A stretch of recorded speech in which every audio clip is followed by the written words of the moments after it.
Hi, I'm MAJ Amber Walker. I'm a program manager in DARPA's Tactical Technology Office, who's hosting the Subterranean Challenge under Dr. Chung, program manager for this effort. I've been here in Pittsburgh, Pennsylvania, talking to teams over the last several days about the unique technical challenges of working in a subterranean environment.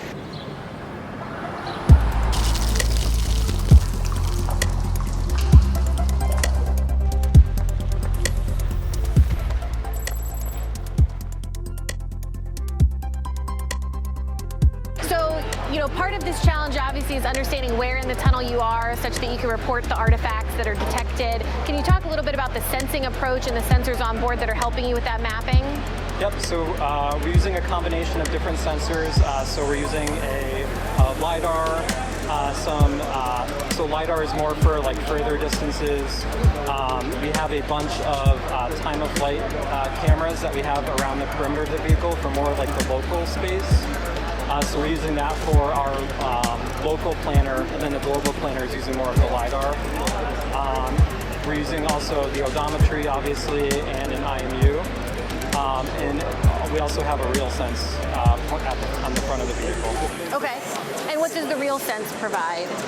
So really we're getting the depth information. So there's the artifact or the object recognition piece, which we're using like a neural network to perform. But then we need to get the position of that artifact from the base of the robot. Okay. So using the time of flight camera and the real sense, we get that depth data. So it makes it easier for us to figure out where the artifact is. So now I want to talk about the sensor packages that you've deployed. You talked a little bit about sharing map information and obstacle detections. You've talked a lot about the cameras that underlie some of your artifact detection. Can you tell me kind of what you're carrying around standard on your legged platforms as well as your aerial ones? Yeah, so our legged platforms are actually a little bit like a spider in that they actually have 8 apertures. Okay. So they're carrying 2 time-of-flight cameras, which they use to sense the ground immediately in front of it, which we use to help us with footstep planning. We also carry 2 pairs of stereo cameras, one of which is used for obstacle artifact detection, and the other one is used for gauging our motion. On top of that, we also have a ouster LiDAR system, which we use to sense the world around us and helps us with mapping and localization.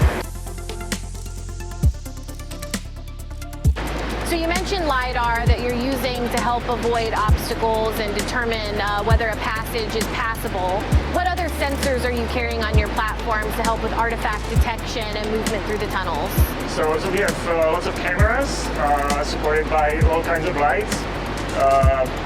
That was actually one of our challenges over the last day, where the lighting in the tunnel was such that we either saw bright lights or we saw total darkness, and even though we might have passed by certain artifacts, we really just saw either bright or nothing. So we ran into stores and bought a bunch of additional lights to install on the robots for that.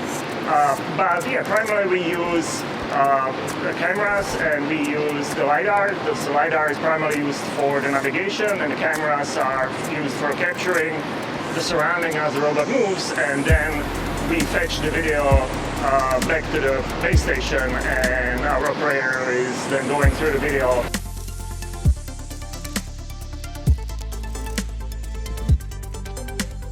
So of course with any multi-agent system, especially with doing artifact detection, there's a perception piece that's required on this challenge. Can you talk a little bit about the artifact detection, whether that's being automated or not, and how you're actually detecting these in the mines? Yeah, so the artifact detection is based on computer vision. So each robot carries either a single camera for the small robots or a multi-camera rig for the bigger robots.